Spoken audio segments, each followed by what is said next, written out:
Hello friends, I am Neetu Nigam. Welcome to my channel Success with Nigam Institute. आज से हम आपके लिए समाजीकरण चैप्टर से MCQ लेकर आएंगे जो कई पार्ट में होंगे। पर पार्ट में 10 क्वेश्चंस रहेंगे। तो चलिए स्टार्ट करते हैं। आपेक्षता एंटीसेप्टरी सोशलाइजेशन की अवधारणा का निम्न में से किसने प्रयोग किया है? Option A Mead, option B Cooley, option C Merton और ऑप्शन डी सैरोकिन। इसका आंसर है ऑप्शन सी मटन।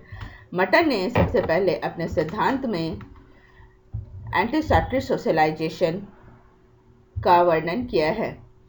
मटन के अनुसार हम किसी समूह में किसी अन्य लोगों से बहुत ज़्यादा प्रभावित रहते हैं या जिस समूह के हम सदस्य होते हैं उसके अलावा भी हम अन्य समूह के सदस्यों से बहुत ज़्यादा प्रभावित होते हैं और उस समूह का सदस्य बनना चाहते हैं तो हम उसके अनुरूप व्यवहार करने लगते हैं। इसको मटन ने एंटीसेप्टरी सोशलाइजेशन कहा है। अर्थात भविष्य में जो स्थिति आने वाली है उसके लिए पहले से अभ्यास या तैयारी करना ही एंटीसेप्टरी सोशलाइजेशन कहलाता है, जिसे कि हिंदी में पूर्वाभासी समाजीकरण भी कहते हैं। क्वेश्चन नंबर 2, कार्य एवं व्यवहार में अंतर करने वाला कारक निम्न में से कौन सा है? यह यूजीसी नेट 2005 में पूछा जा चुका है। ऑप्शन ए बुद्धि संगत, ऑप्शन बी परंपरा, ऑप्शन सी भावनाएं, ऑप्शन डी अर्थ। इसका आंसर है ऑप्शन ए बुद्धि संगत।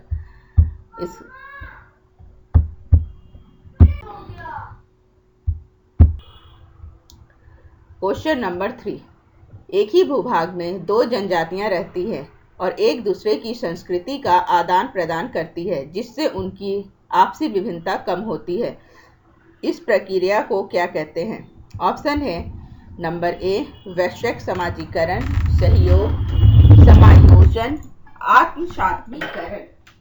इसका आंसर है ऑप्शन सी समायोजन, जिसमें एक ही भूभाग में दो जनजातियां रहती है और एक दूसरे की संस्कृतियों का आदान प्रदान करने के कारण उनकी आपसी विभिन्नता कम हो जाती है। क्वेश्चन नंबर 4, बचपन से मनुष्य के समाजीकरण की एजेंसियों को क्रमानुसार लिखें। ऑप्शन ए समकक्ष समूह, स्कूल, परिवार, धर्म। ऑप्शन बी धर्म, परिवार, समकक्ष समूह, स्कूल। ऑप्शन सी परिवार, धर्म, स्कूल, समकक्ष समूह। इसका आंसर है ऑप्शन सी।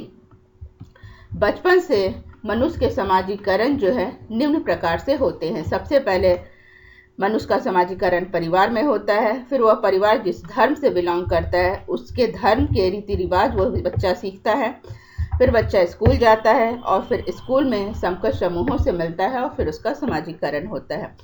तो इसका करेक्ट आंसर है ऑप्शन सी परिवार, धर्म, स्कूल, समकक्ष समूह। क्वेश्चन नंबर 5, समाज में लैंगिक भूमिका की स्थापना किन कारणों से होती है? ऑप्शन ए समाजीकरण, ऑप्शन बी जैविक विविधता, ऑप्शन सी महिलाओं की निम्न पद स्थिति, ऑप्शन डी निरक्षरता।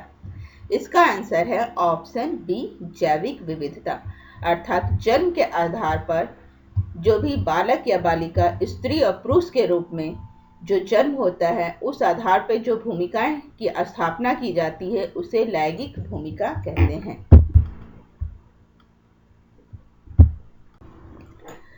नंबर 7, समाजीकरण की निम्नलिखित अवस्थाओं का सही क्रम बताइए।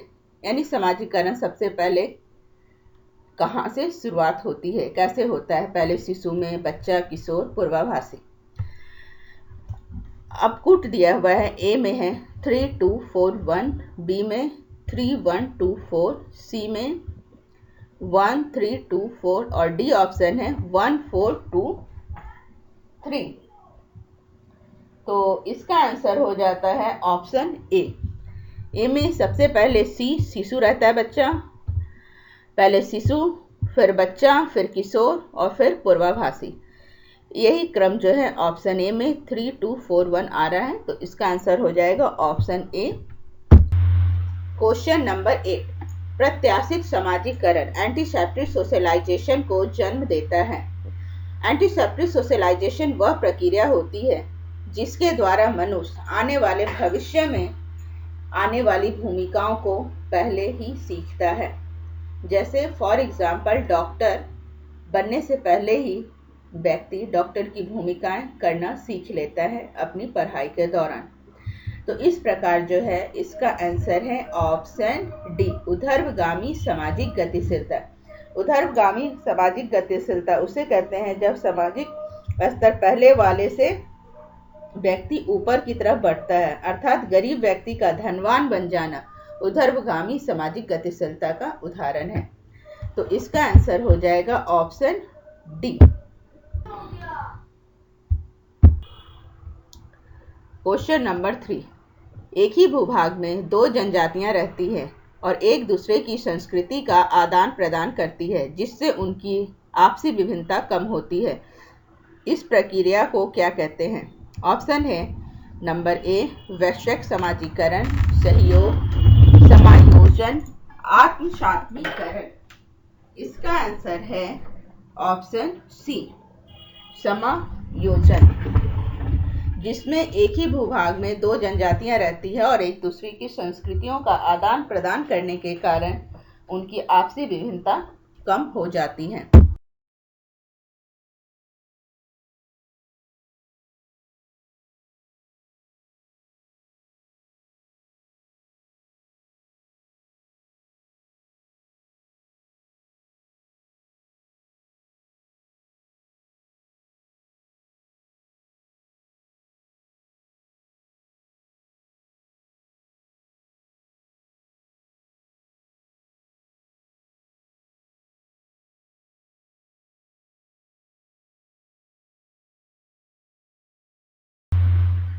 क्वेश्चन नंबर 10, निम्नलिखित में से कौन सा नाम थ्योरी ऑफ सोशलाइजेशन समाजीकरण का सिद्धांत से जुड़ा हुआ है?